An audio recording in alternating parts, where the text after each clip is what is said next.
Unità d'Italia, the unification of Italy. One of the many languages the Austro-Hungarian Empire had to speak on a daily basis was Italian.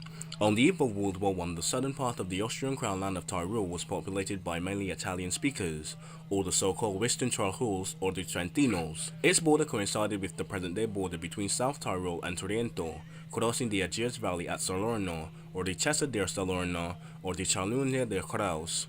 The existence of areas largely populated by Italian-speaking populations under the rule of the Austrian Empire was a constant cause of friction between Austria and Italy, a national state set on the unification of all Italians. Being part of the Triple Alliance with Germany and Austria, it was an embarrassment if not a contradiction for Italy. Italy had feared it would not get what it wanted even in the event of a victorious Triple Alliance, so it caused it to remain neutral during the first year of the war. And the preoccupation with what it would get if it stayed neutral with a victorious Entente, it decided to join the war on the side of the latter. Italy conducted intense negotiations with Austria, which was prepared to part with Trentino in exchange for Italy's neutrality, but Italy wanted among other things more. They wanted to reach the Alpine water divide, which they claimed to be the natural border between Austria and Italy, a demand which Austria refused, since it would have meant giving up a territory regarded as a personal fief or a personal estate by the Habsburg emperors. On the 26th of April 1915, Italy signed the Treaty of London, agreeing to declare war against the Central Powers of Germany, Austria-Hungary, and other client states and the Ottoman Empire, in exchange for the undeemed territories of the Trentino, the Garzina, the Trieste, and the Dolomitina, which were part of the German Tyrol south of the main Alpine Divide, as well as parts of the German Tyrol south of the Alpine Divide. Apart from these territorial gains, the alliance change enabled Italy to realize its aspirations: Italian military dominance in the Mediterranean. The ideals of irredentism were used to convince the population of the necessity of the war, but the true motive of the political leadership to join the war was their idea that Italy should become a great European power. War against Austria-Hungary was declared on the 24th of May 1915. This put Tyrol at the front line, which passed through some of the highest mountains in the Alps, the Dolomites. This ensuring front caused the war to be known as the War of Ice in Snow, as troops occupied the highest mountains and glaciers all year long. 12 meters or 40 feet of snow were common during the winter of 1915 and 1916, and tens of thousands of soldiers disappeared in avalanches, to be buried alive. The remains of these soldiers are still being uncovered to this day. The Italian Alpini, their Austrian counterparts the Kaiserjäger, the Sandstützen, and the Lanzenstützen, and the German Alpine Corps occupied every hill and every mountain top. They began to carve extensive fortifications and military headquarters, even drilling tunnels inside of mountains and deep into glaciers, like at Marmalada. Hundreds of troops would drag guns over mountains up to 3,890 meters or 12,760 feet in the air. Streets, cable cars, mountain railways, even walkways, they were built through the steepest of walls.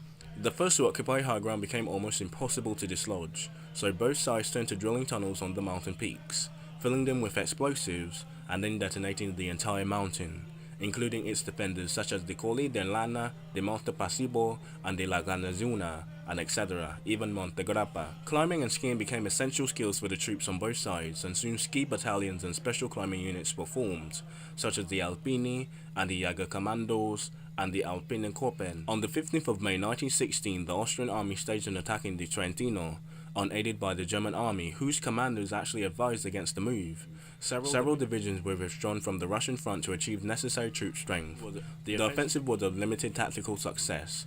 Austrians penetrated 12 miles into Italian territory, inflicting heavy casualties on Italians, but fell short of their strategic and political goals. This inconclusive attack weakened the Eastern Front, which enabled the Russian army to overcome the Austrian positions in Galicia and threaten the heart of the Habsburg Empire itself. After the Battle of Asiago in 1916, which ended sort of a stalemate and brought only minor territorial gains to Austria, the Tyrolean front remained largely static for the rest of the war. The main battles were fought elsewhere. This would change in October 1918 with Austro-Hungarian defeat at the Battle of Vittorio Veneto.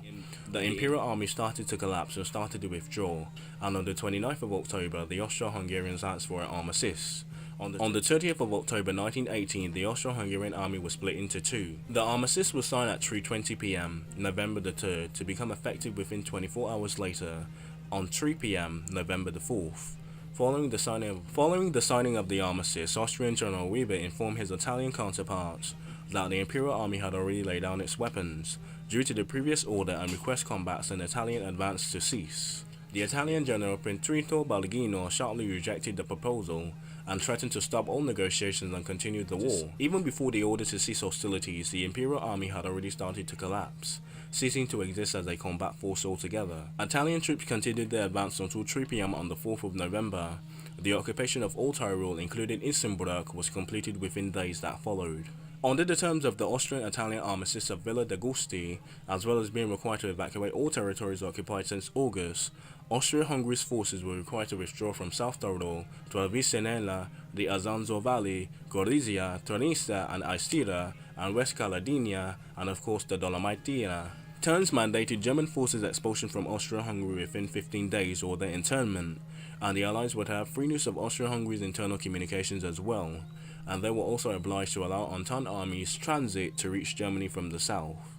The Italian General Rodolfo Gozzani's 11th Army continued to advance, supported on the right by the 9th Army. The result that Austria-Hungary would lose about 30,000 more casualties, and between 300,000 and 500,000 prisoners, 50,000 on the 31st of October, 100,000 on the 1st of November, and 4,200 on the 4th of November.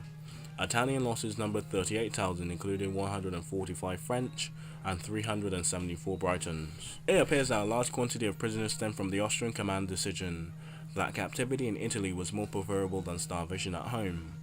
After the armistice, hundreds of thousands of Austrian soldiers with no weapons, no food, and no discipline made their way home through the Alpini valleys. These were caught between retreating half-starved soldiers who repeatedly resorted to theft and robbery to survive, and the advancing Italian army as well. At the same time, great numbers of Italian war prisoners were making their way southwards to their homeland. Austria did not have the means to guarantee the ordered retreat of its own army, or the organized return of the Italian war prisoners. In the meantime, Italian occupation of Tyrol was going as planned. On the 11th of November, Italian troops occupied the Bernisa Pass and the pass at Tarbach to secure access to the Inn Valley, critical to advancing to southern Germany's Isenburg, capital of Tyrol, and the village Legenbach, which was occupied as well. On the 10th of January 1919, the command of the 3rd Army Corps, General Augustus Sonani, was appointed military governor of the northern Tyrol to reside in Isenburg. The Treaty of St. Germani-Irlaine in 1919 ruled that according to the Treaty of London, the south part of Tyrol had been ceded to the Kingdom of Italy. Italy's borders were pushed northward now in the strategically important Alpini Water Divide, which included present-day South Tyrol with its large German-speaking majority. The northern part of Tyrol was retained to the First Austrian Republic. In 1923, towns in Buchenstein, Hayden, and Bussy were transformed into the province of Belluzzino, or the province of Bellino, also Hessen-Clark, including former municipalities of Castindo, which were transferred to the province of Trento in province of Veneta in 1929. The towns of Magista and Valentino were transferred to the province of Trentino in the province of Versina in 1934. And there you have it, the state of the Tyrols, the mystical mountain passes of World War I, the frozen tundras, and the icy graves for many, many men in the mountains. And that was just a sneak peek at stuff to come. A lot of references to a lot of stuff to come, but I hope you enjoyed, hope you learned something. Half starving here, had to wait for the bus for an hour, I know, yeah. Anyway, public transportation aside, hope you enjoyed, and yeah, I should probably go to get something to eat, because I sound like I'm about to starve to death, so hope you learned something and don't starve to death.